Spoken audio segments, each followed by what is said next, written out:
Et bonjour à tous. Aujourd'hui, je voulais vous faire une petite vidéo pour clôturer donc la série de vidéos que j'ai fait donc sur Tsoyark. Je suis revenu sur les films un peu oubliés, voilà, pas très appréciés, un peu moins connus, etc. Je vous ai parlé d'un film très important pour moi, qui fait probablement partie de mon top 3 des films de Tsoyark, à savoir L'Enfer des Armes, qui me tenait vraiment à cœur. J'en ai évidemment plein d'autres, Zoo, Le Festin chinois, etc. Et tout un tas d'autres films de Tsoyark. Et je vous ai aussi parlé d'un film plus populaire, à savoir donc Twin Dragon avec Jackie Chan, la seule collaboration qu'a fait Tsoyark et Jackie Chan, voilà, ces deux génies ont fait de toute leur carrière. Et donc aujourd'hui, pour clôturer, ça va être une vidéo assez courte et où je vais assez peu parler, je pense, et où je vais me référer beaucoup à des articles, en fait, que j'ai... Parce qu'évidemment, pour préparer toutes les émissions, j'ai relu un petit peu tous les articles concernant Tsoyark dans le HK Magazine, le célèbre HK Magazine, et je voulais en fait parler depuis très longtemps du rapport entre Tsoyark et la Chine, et la civilisation chinoise, parce qu'il me semble que c'est un peu délaissé, un peu oublié, et qu'on le rappelle pas assez souvent. Il y a une très très très bonne vidéo que j'ai vue il y a pas longtemps, qui est une des rares justement qui traite à la fois du génie cinématographique de Tsoyark, mais aussi de l'endroit d'où il vient, donc à savoir la Chine, et le rapport entre on va dire, viscéral qu'entretient Tsoyark avec la Chine. Et c'est une vidéo de Eastasia qui s'appelle Histoire de poète chinois. Donc Tsoyark, Histoire de poète chinois, qui est une très très bonne vidéo vraiment que je vous conseille parce que c'est une des rares que j'ai trouvé, on va dire, où l'auteur met en corrélation vraiment la culture chinoise, le cinéma de Hong Kong, Tsoyark, et alors qu'on a plutôt tendance par moment, les gens ont tendance à diviser ça, et là voilà, on remet un peu tout en ordre, et moi je vais essayer à mon humble niveau de vous expliquer pourquoi je considère que Tsoyark est chinois avant tout, et pourquoi il fait du cinéma chinois avant toute chose. Bien que ce soit évidemment à Hong Kong, que c'est un réalisateur de Hong Kong, c'est central évidemment dans sa carrière, il a fait le cinéma de Hong Kong, mais pourquoi est-ce que c'est un petit peu plus que ça? Parce que disons que moi je vois la Chine par rapport à mon vécu personnel d'une manière beaucoup plus globale et à travers différents éléments. Je ne vois pas la Chine d'une manière comme ça uniforme, je la vois dans plein de dimensions différentes, et c'est pour ça que je le trouve d'ailleurs très intéressant de par son vécu, et je vais essayer de diviser la vidéo en trois parties qui correspondent au vécu de Tsoyark, à savoir donc la Chine hors Chine, à savoir la Chine, les Chinois de l'étranger, qui correspond en fait à sa naissance. Tsoyark est un réalisateur qui est né au Vietnam, mais dans une famille chinoise, et qui est ensuite parti à un moment faire ses études aux États-Unis. Donc il y a vraiment, on va dire, l'historique de la diaspora chinoise à travers le monde, une famille de Chinois ayant grandi dans un autre espace historique que leur pays, et aussi en Amérique, avec l'histoire des immigrés chinois en Amérique, etc. Donc ça fait partie vraiment de son histoire. Ensuite, on va dire le centre vraiment de la cinématographie de l'histoire de Tsoyark, à savoir Hong Kong et le cinéma de Hong Kong, mais aussi un petit peu Taïwan, puisqu'il a aussi fait des films à Taïwan, ce que j'appellerais l'autre Chine, voilà, Hong Kong, Taïwan, l'autre Chine, c'est-à-dire des Chinois qui ont évolué dans un autre espace-temps politico-historique.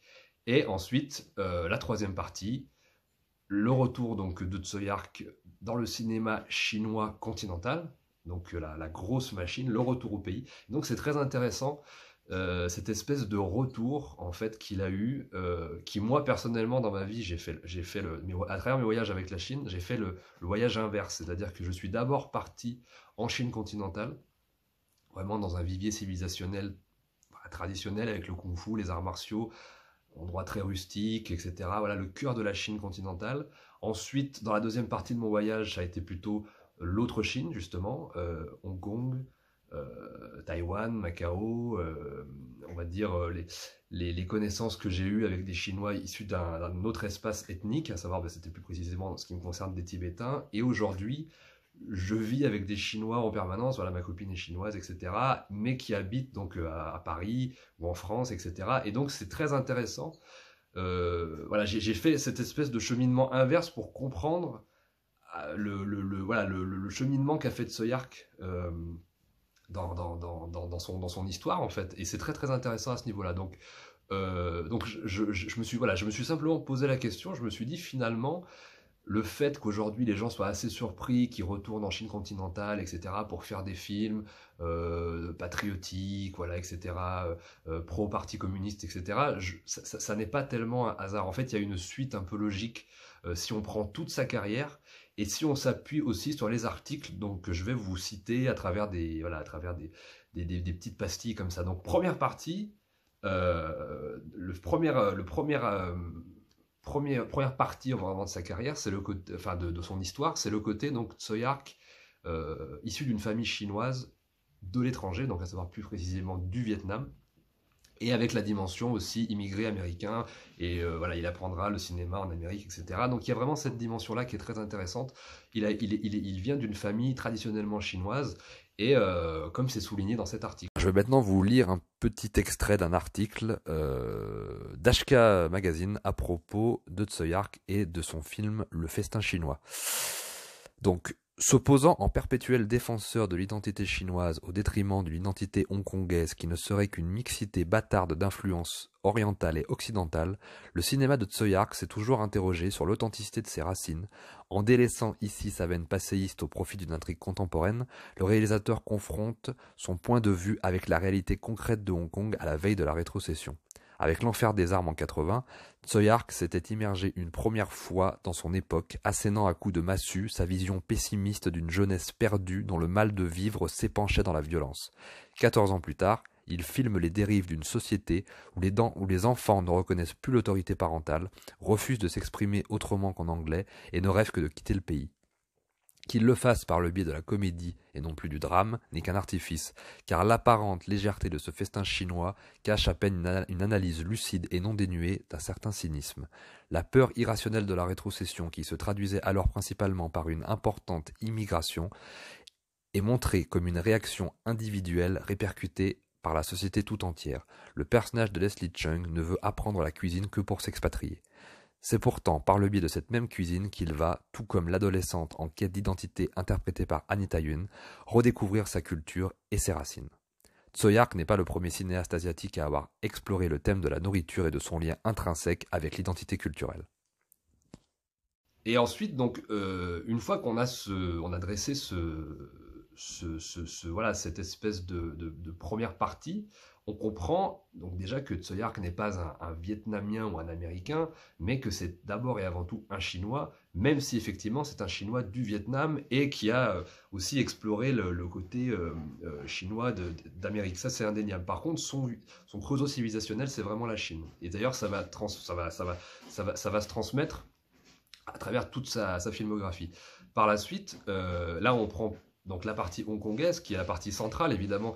Tsoyark est d'abord considéré comme un réalisateur de Hong Kong, hein, c'est indéniable, il a fait le cinéma de Hong Kong, ça a été une des personnes les plus importantes en tout cas. Et si on analyse bien la situation, on constate quand même qu'il était assez critique envers la société hongkongaise, à travers beaucoup de films, principalement à travers L'Enfer des armes, hein, L'Enfer des armes qui est probablement, alors ça fait partie de ses premiers films, vraiment une critique acerbe de la société hongkongaise de l'époque et des Chinois vivant dans cet espace historique à l'époque, hein, comme dans cet article de HK Vidéo. Maintenant, vous lire un autre article, un autre petit extrait d'article à propos de ce qu'a dit Tsoyark sur son film L'Enfer des armes.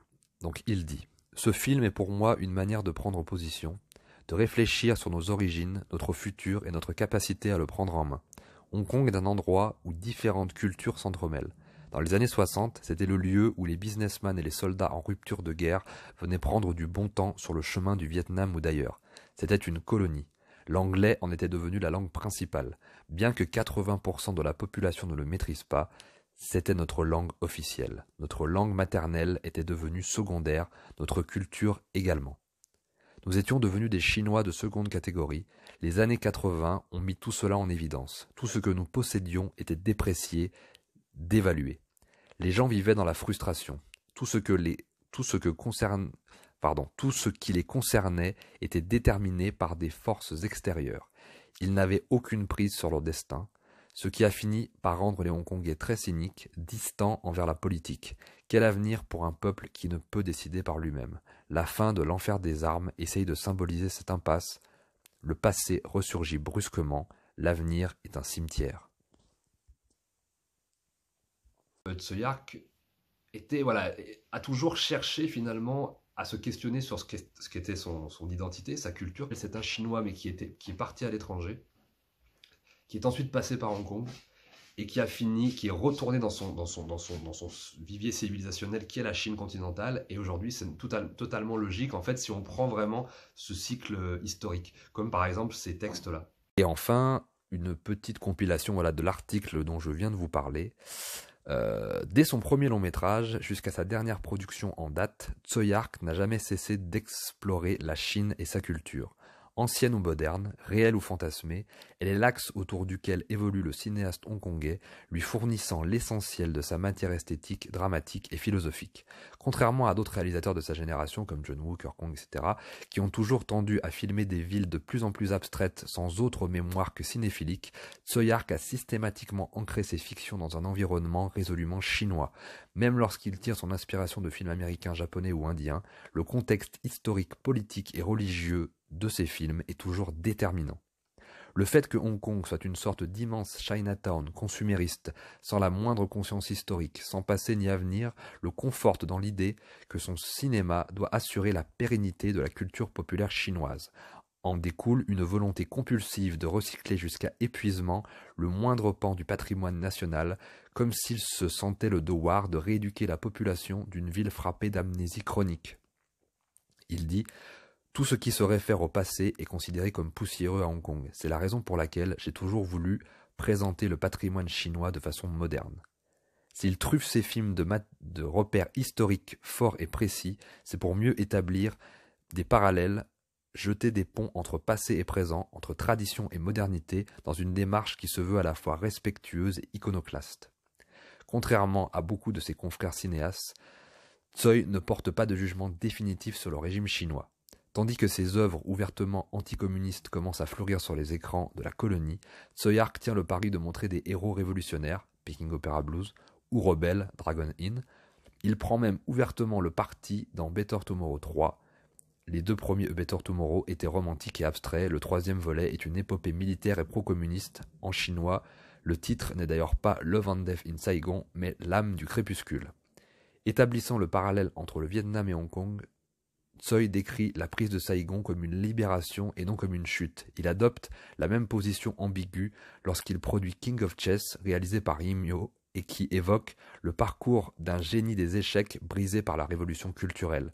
Tsui finit par virer le cinéaste et tourne lui-même une seconde partie située à Taïwan dans les années 80, qui montre un nouveau jeune prodige des échecs, récupéré quant à lui par le système capitaliste. On ne peut plus clair. Et donc voilà, c'était assez court, c'était surtout pour remettre en perspective ça, parce que je trouve que c'est pas toujours bien, on va dire, compris par les gens qui parlent de Tsui Hark globalement, que ce soit sur YouTube, dans les articles, etc. Il y a des gens qui le comprennent très bien, d'autres qui le comprennent pas trop, mais en fait je crois que c'est parce qu'il y a une assez forte incompréhension justement entre les fans du cinéma de Hong Kong et les fans en fait de la Chine ou de la culture chinoise. J'ai du mal à trouver des gens qui aiment autant l'un que l'autre ou qui connaissent autant l'un que l'autre. Ce n'est pas du tout mon cas. Moi, je ne prétends pas connaître parfaitement l'un ou l'autre. Je fais ça à mon petit niveau. Mais c'est vrai que j'ai tendance à rencontrer je cherche, en fait, pour tout vous dire, je cherchais des gens pour faire cette vidéo qui connaissaient parfaitement le cinéma de Hong Kong et le cinéma de Tsui Hark et qui pouvaient le mettre en perspective par rapport à la culture chinoise. C'est ça que je voulais faire pour cette vidéo. Moi, je ne suis pas un ultra spécialiste. J'ai vécu là-bas, je connais le cinéma de Hong Kong, etc. Mais c'est pas un niveau, voilà, c'est un niveau assez petit. Moi, par rapport à mon enrichissement et la mise en relation de ces deux éléments, le cinéma de Hong Kong et la culture chinoise, et moi, par exemple, avec ma copine, je lui fais voir, elle connaît pas trop le cinéma de Hong Kong, je lui fais voir beaucoup de films de Hong Kong, et elle m'explique effectivement systématiquement certaines scènes, certains éléments qui m'ont échappé, etc. Elle met en perspective le cinéma de Hong Kong par rapport à à la culture chinoise. Donc ça m'intéresse beaucoup. Et j'aimerais beaucoup trouver quelqu'un qui le fasse à l'avenir. Voilà, donc en tout cas, HK Magazine, à travers ses articles différents, avait un petit peu mis ça en avant, avait compris ça. Et la vidéo d'Istasia, dont je vous mettrai le lien, a aussi bien compris ça. Vraiment que Tsui Hark est d'abord et avant tout un réalisateur. Alors, c'est un réalisateur chinois du Vietnam, c'est un réalisateur chinois de Hong Kong, c'est un réalisateur aujourd'hui chinois continental, mais c'est surtout et avant tout un réalisateur chinois, et c'est avant tout un chinois. Voilà, c'était un petit peu la petite réflexion que je voulais vous faire. Cela dit, on se rapproche de la 100e. Je pense que je vais finir sur un beau petit hommage au cinéma de Hong Kong, qui est mon cinéma préféré. Je vais essayer de finir ça bien. Je ne sais pas s'il y aura des invités ou si je serai tout seul, mais en tout cas, j'ai mon idée pour la 100e. Et voilà, je vous laisse là-dessus, je vous embrasse et je vous dis à très bientôt, prenez soin de vous. Lieutenant Chaywood, calling me. Enemy assault. Copy out. Roger out. Asking for command of operation. Over.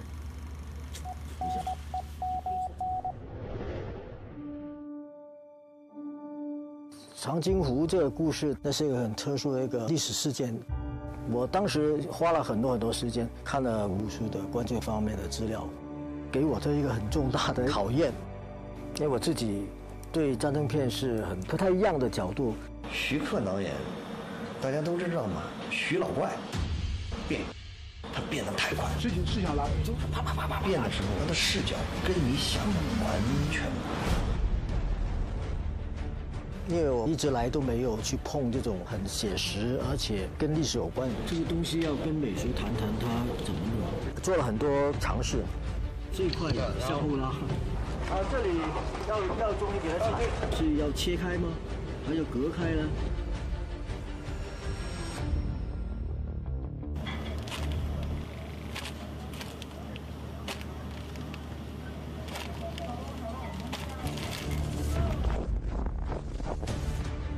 这个时候炮不响，运筹入戏不紧张的嘛。这坦克还是有发炮，砰又炮。我们必须要在雪地上去跟演员在一起，跟拍摄组在一起，让自己去进入那个世界里面，多点了解，多点体验。我们也尽量去让观众去体验这个战争的真实感。俾佢從聽到聲過嚟執槍，佢仲點可能企喺度？咁嘅啫，轉焦點，轉焦點。好，停。我們將第一顆手，基本有人手嗎？棋在哪裡？要多久？還沒有，立刻叫我在直播間看嗎？再來一個，好看。OK，下幾個。然後導演說，我也在學習，我從他們的身上學到了很多。从战场上没有什么打不死的，也没有神话，全他妈是肉血。是这个意思。导演就很快的找到了这样的一个基调。打板连，再来，来了。地方很大，人很多，枪火、烟火都好多倍，炸的不够大，我们拍的没有火药了。那个血片就非常快速的刮过来，几乎每条下来，鼻子里、眼睛里、嘴巴里就必须要清理。快，疼！不要因为我演员迷那个。希望每一帧画面里面出现的状态能够更加的真实真实。目前的定义，我觉得是为了一个国家，为了一个民族去执行一个信念，一场其实你来参与的战争，才明白为什么这场仗要打。